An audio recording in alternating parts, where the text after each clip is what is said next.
Good morning everyone. In this lecture I will explain about application of hydraulic system.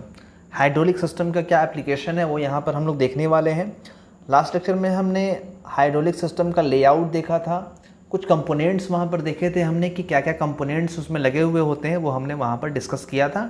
आज हम लोग application देखेंगे, उसके बाद फिर नेक्स्ट लेक्चर में मेरिट और डिमेरिट देखकर फर्स्ट यूनिट को हम लोग कंप्लीट कर लेंगे। तो लेक्चर को शुरू करते हैं। लेक्चर देखने के बाद लाइक और शेयर ज़रूर कीजिएगा और चैनल को सब्सक्राइब भी ज़रूर कीजिएगा।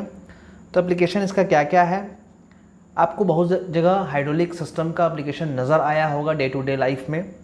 आपने देखा होगा, चाहे वो एग्रीकल्चर हो या ऑटोमोबाइल सेक्टर हो, चाहे वो एविएशन सेक्टर हो या ग्लास इंडस्ट्री हो या फिर डिफेंस इंडस्ट्री हो या फिर बहुत सारी इंडस्ट्रीज जैसे मेडिकल फार्मास्यूटिकल इंडस्ट्री होती है, हॉस्पिटल होता है, ये सब जगह भी आपको हाइड्रोलिक सिस्टम का यूज़ आपको नज़र आया होगा। और ख़ासकर कंस्ट्रक्शन साइट पर आपको हाइड्रोलिक सिस्टम का यूज़ काफ़ी नज़र आता है। जो आपका जेसीबी टाइप का आपको नज़र आता है, जिसको लोडर बोलते हैं हम लोग को, वो आपको वहाँ पर दिखता होगा, वो काफ़ी ज़्यादा यूज़ नज़र आता है आपको। तो वन बाय वन हम लोग देखेंगे यहाँ पर कि कहाँ कहाँ इसका यूज़ है, किस इंडस्ट्री में इसका यूज़ है, और उसका कुछ इमेज भी देखेंगे कि कैसा वो किस इक्विपमेंट के फॉर्म में, किस मशीन के फॉर्म में वो आपको वहाँ पर नज़र आता है, उसका वहाँ पर क्या यूज़ होता है, वो यहाँ पर हम लोग वन बाय वन करके देखेंगे। तो देखते हैं, सबसे फर्स्ट जो एप्लीकेशन है वो एग्रीकल्चर इंडस्ट्री के बारे में बात करेंगे। एग्रीकल्चर में क्या यूज़ करते हैं, तो आपने देखा होगा जो एग्रीकल्चर में हम लोग ट्रैक्टर यूज़ करते हैं या हार्वेस्टर यूज़ करते हैं, वहाँ पर आजकल जो हो रहा है वहाँ पर हाइड्रोलिक सिस्टम का यूज़ लिया गया है, वहाँ पर उसको भी इंक्लूड किया गया है। जो ट्रैक्टर में ऑटोमेटिक लोडर जो पीछे का जो उसका होता है, आप देखो यहाँ पर इमेज के फॉर्म में आपको दिख रहा होगा, ये ऑटोमेटिक जो ऊपर उठता है वो यहाँ पर जो नज़र आ रहा है वो एक्चुअल में हाइड्रोलिक सिस्टम की वजह से ही होता है।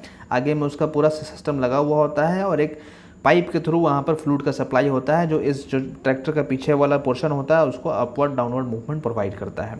ये ट्रैक्टर का पोर्शन हो गया, बैक साइड का पोर्शन आप लोगों ने देखा होगा। उसके बाद हार्वेस्टर होता है, जो किसान या फिर खेतों में इसका जो धान होता है, धान को वहाँ से निकालने का, जो फसल हुआ है उससे निकालने का काम करता है। तो अंदर में उसका जो मूवमेंट होता है, यहाँ पर आप देखो, यहाँ पर तो ये सब पोर्शन है, इसका मूवमेंट जो प्रोवाइड करता है, अप डाउन मूवमेंट हो गया, आगे पीछे हो गया, फ्रंट बैक हो गया, ये सब मूवमेंट हम लोग हाइड्रोलिक सिस्टम का यूज़ करके ही वहाँ पर प्रोवाइड करते हैं। तो एग्रीकल्चर सेक्टर में आपने देखा है इसका यूज़। अब हम लोग देखते हैं नेक्स्ट जो इसका यूज़ होता है वो ऑटोमोबाइल सेक्टर में है।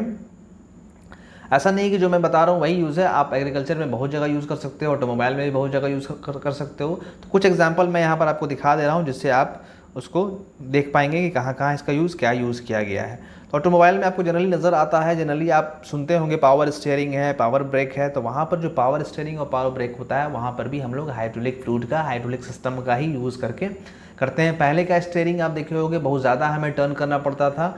अब जो पुराने बसेज और ट्रक्स है, वहाँ पर आपने उसमें देखा होगा जो ड्राइवर होते हैं बहुत ज़्यादा रोटेट करते थे स्टीयरिंग व्हील को, तब जाकर उनका जो व्हील होता था, फ्रंट का व्हील, वो रोटेट होता था, वो मतलब अपने डायरेक्शन में, जिस डायरेक्शन में ले जाना होता है, लेफ़्ट या राइट, तब जाता था। लेकिन आप अब जो देखोगे न्यू जो व्हीकल्स आते हैं, चाहे इनोवा हो गया या फिर जो नए नए व्हीकल्स हो गए, 4 व्हीलर हो गया, उसमें आप देखोगे कि कम स्टीयरिंग कम मोशन पे ही हमने हाफ अगर घुमाया तो हाफ में ही हमारा काफ़ी ज़्यादा वहाँ पर व्हील का मूवमेंट हो जाता है। तो वहाँ पर पावर स्टीयरिंग की वजह से ही वो काम होता है। तो वहाँ पर भी हाइड्रोलिक सिस्टम यूज़ करते हैं। तो ये देख लो, जो फर्स्ट फिगर आपको नज़र आ रहा है वो ब्रेक का है, वहाँ पर हाइड्रोलिक ब्रेक यूज़ किया गया है। ये यहाँ पर हाइड्रोलिक फ्लूइड है, जैसे ब्रेक हमने लगाया वो फ्लूइड क्या किया कि इस डिस्क को वहाँ पर जाकर लॉक कर दिया, जिससे ब्रेक वहाँ पर लग गया है। उसी तरह से यहाँ पर स्टीयरिंग लगा हुआ है, यहाँ पर पावर स्टीयरिंग पंप है, पंप से फ्लूइड सप्लाई हो रहा है यहाँ पर। वो सब डिटेल आप ऑटोमोबाइल जब आपने पढ़ा होगा तो वहाँ पर पावर स्टीयरिंग या पावर ब्रेक पढ़ा होगा, तो वहाँ पर आपने हो सकता है देखा होगा। यहाँ पर हमें बस उसका यूज़ देखना है हाइड्रोलिक सिस्टम का, ये नहीं यहाँ पर डिस्कस करना है कि कैसे कैसे यहाँ पर वर्किंग होता है। बिकॉज वर्किंग अगर डिस्कस करने लगे तो उसका अलग से एक लेक्चर हो जाएगा कि कैसे यहाँ पर फ्लूइड आता है, कैसे वहाँ पर प्रेस होता है, तो वो सब यहाँ पर हमने नहीं देखना है। तो आपने ध्यान दे दिया, ऑटोमोबाइल सेक्टर में हम लोग पावर स्टीयरिंग हो गया, पावर ब्रेक हो गया, या फिर कहीं कहीं हाइड्रोलिक जैक भी आप देखे होंगे। जो ऑटोमोबाइल आपको वर्कशॉप जो होता है, जो सर्विस सेंटर होता है, वहाँ पर आप देखे होंगे बाइक को वहाँ पर लगा देता है स्टैंड पर, और जैसे ही बटन पुश करता है बाइक अपवर्ड मूवमेंट हो जाता है, फिर बटन पुश करता है डाउनवर्ड मूवमेंट हो जाता है। तो वो वहाँ पर भी हाइड्रोलिक जैक मतलब हाइड्रोलिक सिस्टम का ही यूज़ किया गया है। तो यहाँ पर कुछ एग्जांपल आपको दे रहा हूँ और कुछ बता दूंगा, तो उसे भी आप अगर माइंड में रखोगे तो एग्जाम में आप एग्जाम पॉइंट ऑफ व्यू से आप लिख सकते हो उसको। नेक्स्ट जो है अपना इंडस्ट्री एविएशन में हम लोग देख लेते हैं। एविएशन इंडस्ट्री मतलब जहाँ पर एरोप्लेन, एयरक्राफ्ट ये हो गया, उसी को हम लोग एविएशन इंडस्ट्री बोलते हैं। तो एविएशन इंडस्ट्री में landing wheels of aircraft, aircraft का जो लैंडिंग व्हील होता है, या फिर एयरक्राफ्ट ट्रॉलीज हो गया, तो वहाँ पर हम लोग हाइड्रोलिक सिस्टम का यूज़ करते हैं। आप देख लो लैंडिंग व्हील यहाँ पर नज़र आ रहा है आपको, तो यहाँ पर ये जो नज़र आ रहा है, ये जो मोशन मिल रहा है, ओपन अप और डाउन मूवमेंट यहाँ पर जो हो रहा है, ये सब जो मूवमेंट होता है वो हाइड्रोलिक व्हील के, हाइड्रोलिक सिस्टम की वजह से ही होता है। पहले आप देखे होगे मूवीज़ में आपको खासकर नज़र आता है, अगर आपने एक मूवी आया था आई थिंक क्रिश से रिलेटेड था वो, उसमें क्या करता है कि वहाँ पर जाकर वो व्हील को ओपन करता है, तो वहाँ पर भी आपको नज़र आया होगा, वहाँ पर हाइड्रोलिक वहाँ पर जो होता है वो जैम हो जाता है, उसको वो जाकर ओपन करता है। तो उस टाइप का यहाँ पर आपको नज़र आ रहा है, वहाँ पर भी हम लोग हाइड्रोलिक सिस्टम का यूज़ करते हैं। जो एरोप्लेन में जो व्हील्स को ओपन करना होता है, वहाँ पर हाइड्रोलिक फ्लूइड जो होता है, प्रेशराइज फ्लूइड जाकर उसको पुश करता है, जिसके वजह से व्हील जो है अपने जगह पर आ जाता है, अपने पोजीशन पे आ जाता है। उसी तरह से एयरक्राफ्ट ट्रॉली होता है, वो ट्रॉली का अंदर का पोर्शन है वो यहाँ पर दिख नहीं रहा है आपको, लेकिन ऐसा एयरक्राफ्ट ट्रॉली होता है जो जनरली एयरक्राफ्ट का मेंटेनेंस का काम के लिए यूज़ करते हैं। वहाँ पर भी अंदर में कुछ ऐसा पार्ट्स लगा होता है जिसमें हाइड्रोलिक सिस्टम होता है। तो एविएशन में हमने देख लिया है। इसके बाद देखते हैं ग्लास इंडस्ट्री में इसका क्या यूज़ है। तो ग्लास इंडस्ट्री में आपको पता होगा, ग्लास को हैंडल करने के लिए, मतलब ग्लास को एक जगह से दूसरी जगह उठाकर ले जाने के लिए, शिफ्ट करने के लिए काफ़ी ज़्यादा हमें वहाँ पर केयरफुल रहना पड़ता है।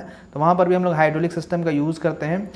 तो यहाँ पर वही बोल रहा है vacuum suction cup for handling, handling के लिए जो वैक्यूम सक्शन कप होता है, वहाँ पर जो उसका मूवमेंट हम लोग प्रोवाइड करते हैं, वो हम लोग हाइड्रोलिक सिस्टम का ही यूज़ करके प्रोवाइड करते हैं। वही यहाँ पर आप देखो, ये जो है ये वैक्यूम सक्शन कप है, वैक्यूम जैसा बनाता है, यहाँ पर ग्लास लगा हुआ रहेगा ऐसे करके, यहाँ पर ग्लास ऐसे रखा हुआ रहेगा, ग्लास पर ये चिपक जाएगा ऐसे करके वैक्यूम की वजह से।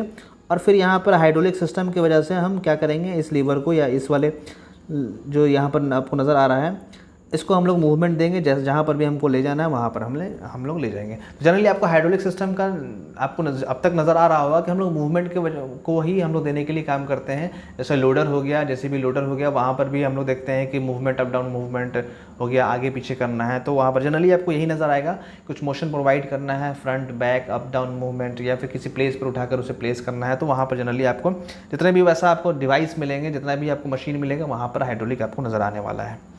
तो ये हो गया, हमने ग्लास इंडस्ट्री देख लिया। इसके बाद देखते हैं कंस्ट्रक्शन साइट पर कहाँ यूज़ किया जाता है इसको। तो कंस्ट्रक्शन साइट पर आपको जो नज़र आ रहा है, एक्सकवेटर, बकेट लोडर या रोड क्लीनर जो है, वहाँ पर इसका यूज़ करते हैं। तो सबसे पहला जो है एक्सकवेटर क्या होता है, वही जो जेसीबी होता है उसी को हम लोग बोलते हैं एक्सकवेटर। जो हमारा कंस्ट्रक्शन साइट पर जनरली आपको नज़र आ रहा होगा, तो वहाँ पर आपको हमेशा दिख जाता है, यहाँ पर जो इक्विपमेंट लगा हुआ होता है, या यहाँ पर आपको देखो आगे में लगा हुआ है, ये सब जो है हाइड्रोलिक सिस्टम की वजह से ही काम कर रहा है। यहाँ पर भी आपको दो नज़र आ रहा है, ये सिलेंडर का अरेंजमेंट है, सिलेंडर पिस्टन है, हाइड्रोलिक प्रेशर की वजह से या फ्लूइड के प्रेशर की वजह से वो अप डाउन मूवमेंट वहाँ पर प्रोवाइड किया जाता है। तो ये एक्सकवेटर हो गया। उसी तरह से रोड क्लीनर है, तो रोड क्लीनर में भी आप देखोगे नीचे में, यहाँ पर अगर आप देख पा रहे होगे तो यहाँ पर आपको नज़र आएगा, यहाँ पर भी आप देख रहे होगे कि हाइड्रोलिक सिस्टम वहाँ पर लगा हुआ है, जिसकी वजह से जो ब्रश है उसे हम लोग मोशन प्रोवाइड करते हैं। मान लीजिए अगर रोड पर टच करके रखना है तो वो नीचे चला गया, और फिर उसको ऊपर अप कर लेना है तो वो ऊपर चला जाएगा। यहाँ पे भी हम लोग हाइड्रोलिक सिस्टम का यूज़ कर रहे हैं। तो ये हमने देखा कंस्ट्रक्शन इंडस्ट्रीज़ में। और भी एग्जांपल कंस्ट्रक्शन इंडस्ट्रीज़ में बहुत है। अब डंपर वंपर जो यूज़ होता है, जिससे हम लोग सैंड्स हो गया या फिर और भी इक्विपमेंट जो लाते हैं कंस्ट्रक्शन साइट पे, वहाँ पर भी जो हम लोग यूज़ करते हैं वो भी हमारा कंस्ट्रक्शन में ही है। तो वैसा आपके पास बहुत एग्जांपल हो सकता है जो आप प्रैक्टिकली देखे होंगे कहीं पर, तो वो भी आप एग्जांपल इसमें इंक्लूड कर सकते हो। वैसा नहीं जो मैं यहाँ पर बता रहा हूँ तो वही होगा। अब देखते हैं डिफेंस इंडस्ट्री में क्या इसका यूज़ है। तो डिफेंस इंडस्ट्री में मिसाइल लॉन्चिंग जो हम लोग करते हैं, किस पोजीशन पे हमें किस एंगल पे मिसाइल को भेजना है, वहाँ पर हम लोग इसका यूज़ करते हैं। तो यहाँ पर आप देखो मिसाइल लॉन्चिंग में आप देख रहे होगे, यहाँ पर मिसाइल को हमें एक पार्टिकुलर एंगल पे भेजना है, तो वहाँ पर वो जो उस एंगल सेट करना है वो यहाँ पर ये आप देखो हाइड्रोलिक सिस्टम है, वहाँ पर मोशन प्रोवाइड करेंगे। जैसे जैसे अप करते जाएंगे ये ऊपर चलता जाएगा, जैसे जैसे डाउन करते जाएंगे वो नीचे आता जाएगा। तो मिसाइल लॉन्चिंग में भी आपको यहाँ पर हाइड्रोलिक सिस्टम का यूज़ किया जा रहा है। उसके बाद देखते हैं मशीन टूल। जनरली आजकल जो भी ऑटोमेटिक मशीन टूल नज़र आता है, चाहे वो CNC हो, चाहे वो ऑटोमेटिक मिलिंग मशीन हो या ड्रिलिंग मशीन हो, सब जगह आपको वहाँ पर हाइड्रोलिक सिस्टम का यूज़ नज़र आएगा। जनरली आपको CNC में जो टेबल का मूवमेंट होता है, आप क्या करते हो, राइट बटन क्लिक करते हो तो टेबल जो होता है, जो उसका कैरेज जिसको बोलते हैं, कैरेज जो होता है लेफ़्ट साइड में जाने लगता है, राइट बटन करते हैं तो राइट साइड में जाने लगता है। इस टाइप से आपको वहाँ पर नज़र आता होगा। तो वहाँ पर भी हम लोग हाइड्रोलिक सिस्टम का ही यूज़ करते हैं। तो वही यहाँ पर एक एग्जांपल दिया गया है, यहाँ पर एक मशीन बताया गया है जिसमें हम लोग हाइड्रोलिक सिस्टम का यूज़ यहाँ पर मूवमेंट के लिए प्रोवाइड कर रहे हैं। आपको बहुत जगह नज़र आ जाएगा। मशीन टूल में तो जनरली यूज़ होता है हाइड्रोलिक सिस्टम का मूवमेंट के लिए, जो भी ऑटोमेटिक मशीन होता है वहाँ पर हम लोग यूज़ करते हैं। अब देखते हैं पेपर न्यूज़पेपर मशीन या न्यूज़पेपर इंडस्ट्री में कहाँ पर यूज़ करते हैं। तो जनरली पेपर कटिंग के लिए हम लोग यूज़ करते हैं, जहाँ पर भी ऑटोमेटेड जो होगा पेपर कटिंग या पेपर ट्रिमिंग मशीन जो होगा वो वहाँ पर हम लोग हाइड्रोलिक मशीन ही यूज़ करते हैं, हाइड्रोलिक सिस्टम ही यूज़ करते हैं। फिर प्रेसिंग में यूज़ करते हैं, पेपर को प्रेस करने में, पेपर को बंडल करने में, वहाँ पर हम लोग यूज़ करते हैं। आप देख लीजिए ये जो है एज ट्रिमिंग मशीन है, पेपर का एज को कटिंग करता है। अंदर में इसमें लगा हुआ होता है, बाहर से तो ये पैक है इसलिए वो दिख नहीं रहा है, लेकिन अंदर में यहाँ पर मूवमेंट प्रोवाइड करने के लिए हम लोग यहाँ पर करते हैं, हाइड्रोलिक सिस्टम का ही यूज़ करते हैं। फिर यहाँ पर बंडल रैपिंग है, यहाँ पर भी बंडल पेपर का बंडल बनाया जा रहा है, तो पेपर को भी बंडल बनाने के लिए मूवमेंट प्रोवाइड करना है, तो उसके लिए भी हम लोग यहाँ पर हाइड्रोलिक सिस्टम का यूज़ करते हैं। तो कहीं कहीं पर आप इजीली विजुअलाइज़ कर पा रहे हो चीज़ों को, लेकिन कहीं कहीं पर वो क्या हो रहा है कि अंदर में हिडन फॉर्म में हो जा रहा है, वो दिख नहीं रहा है, तो वहाँ पर भी आप यूज़ करते हैं यहाँ पर न्यूज़पेपर इंडस्ट्री में भी। अब देखते हैं मेडिकल इंडस्ट्री में। मेडिकल इंडस्ट्री में भी आपको पता होगा, चाहे वो हॉस्पिटल हो, हॉस्पिटल में भी आप देखे होंगे आजकल जो बेड आ गया है पेशेंट के लिए वो भी ऑटोमेटिक होता है। थोड़ा सा उसको मूवमेंट अगर हम अप करना है तो एक तो होता है स्प्रिंग से भी सिस्टम रहता है, या फिर एक हाइड्रोलिक सिस्टम भी आ गया है, तो वहाँ पर भी हम लोग यूज़ करते हैं उसका। तो वही बोल रहा है बोतल फिलिंग में, चाहे वो फार्मास्यूटिकल इंडस्ट्री हो, दवा की इंडस्ट्री हो, मेडिसिन की, वहाँ पर बोतल अगर फिल करना है या फिर नॉर्मल हमें कुछ भी बोतल को फिल करना है तो उसके लिए भी जो मूवमेंट होता है बोतल को फिल करने के लिए, उसके लिए भी हम लोग हाइड्रोलिक सिस्टम यूज़ करते हैं। या टैबलेट प्लेसिंग हो गया, टैबलेट को जो उसका कवर होता है, रैपर होता है, उसमें हम लोग प्लेस करने के लिए वहाँ पर भी हाइड्रोलिक सिस्टम का यूज़ करते हैं। या फिर हॉस्पिटल बेड्स हो गया, ये आपको हाइड्रोलिक बेड नज़र आ रहा है, यहाँ पर हम लोग हाइड्रोलिक सिस्टम की वजह से या हाइड्रोलिक फ्लूइड के प्रेशर की वजह से यहाँ पर बेड को अप डाउन मूवमेंट देते हैं स्लोली। और ये आपको बोतल फिलिंग इक्विपमेंट है, बोतल इससे फिल किया जाता है, वो यहाँ पर आपको इमेज के फॉर्म में दिखाया जा रहा है। इमेज के फॉर्म में इसलिए दिखा दिया हूँ कि आपको थोड़ा सा माइंड में वो विजुअलाइज कर पाएँ। आप जब वहाँ पर लिखो एग्जाम में तो आपको ये चीज़ें थोड़ा सा कुछ एक्सप्लेन कर लो, उसको खुद से आप भूलोगे नहीं, इसलिए इमेज के फॉर्म में आपको यहाँ पर दिखा दे रहा हूँ। मेडिकल इंडस्ट्री भी हमने डील कर लिया है। उसके बाद आप देखोगे प्लास्टिक इंडस्ट्री में, प्लास्टिक का जो जनरली जो आइटम्स बनते हैं, इक्विपमेंट्स बनते हैं, वहाँ पर जैसे इंजेक्शन मोल्डिंग सिस्टम हो गया या रॉ मटेरियल फीडिंग हो गया, वहाँ पर हम लोग हाइड्रोलिक सिस्टम का यूज़ करते हैं। ये एक तरह का इंजेक्शन मोल्डिंग सिस्टम है। यहाँ पर जो आप तो बाहर से नहीं देख पाओगे, अंदर में यहाँ पर भी हाइड्रोलिक सिस्टम लगा हुआ होता है। कुछ मोशन प्रोवाइड करना है उसके लिए भी हम लोग हाइड्रोलिक सिस्टम यहाँ पर लगा के रखते हैं। तो प्लास्टिक इंडस्ट्री में भी यूज़ हो गया है। उसके बाद हम लोग लास्ट देख लेते हैं रोबोटिक्स में। आपको जनरली रोबोटिक्स में तो हाइड्रोलिक सिस्टम ही यूज़ होता है। कोई भी रोबोट बना रहे हैं या रोबोट का आर्म बना रहे हैं तो वहाँ पर आपको मूवमेंट, अगर रोबोट को आर्म को देना है, उसके जो आर्म को देना है मूवमेंट, वो हम लोग हाइड्रोलिक सिस्टम का ही यूज़ करके वहाँ पर करते हैं। आप देख लो यहाँ पर एक रोबोट हमने बनाया है जिसका आर्म का मूवमेंट हमें इसे अप डाउन मूवमेंट करना है या फ्रंट बैक करना है। तो यहाँ पर आप देखो, यहाँ पर हर एक जगह हाइड्रोलिक सिस्टम यहाँ पर लगा हुआ है, यहाँ भी लगा हुआ है, यहाँ पे लगा हुआ है। तो हाइड्रोलिक सिस्टम की वजह से ही हम लोग यहाँ पर इसका मूवमेंट प्रोवाइड करते हैं।